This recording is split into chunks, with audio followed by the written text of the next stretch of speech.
یہ ریسنٹلی جیسے ہم نے بھی ویڈیو بنائی ہے، پھر یہ جو آپ نے امام ابو حنیفہ کے حوالے سے بات کی تھی، کیا بات کی میں نے؟ نہیں آپ نے کہا تھا کہ صحیح بھونک کے گئے، وہ الفاظ آپ نے یوز نہیں اس طرح نہیں، جب تک آپ کو پورے جملے نہیں یاد آپ کو سوال کرنے کا حق ہی ختم ہو جائے گا. جی. میں نے بھونک کا لفظ نہیں بولا، میں نے کہا بکواس. ٹھیک ہے، ہاں اس کے جواب میں آپ نے کہنا ہے رکو ذرا صبر کرو، ابھی بتاتے ہیں تمہیں کہ اس سے بھی پہلے 2000 years later.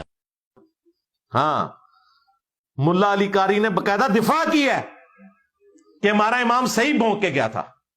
اب کیا بات کی میں نے؟ نہیں آپ نے کہا تھا کہ صحیح بھونک کے گئے، وہ الفاظ آپ نے یوز نہیں اس طرح نہیں، جب تک آپ کو پورے جملے نہیں یاد آپ کو سوال کرنے کا حق ہی ختم ہو جائے گا. جی. میں نے بھونک کا لفظ نہیں بولا، میں نے کہا بکواس.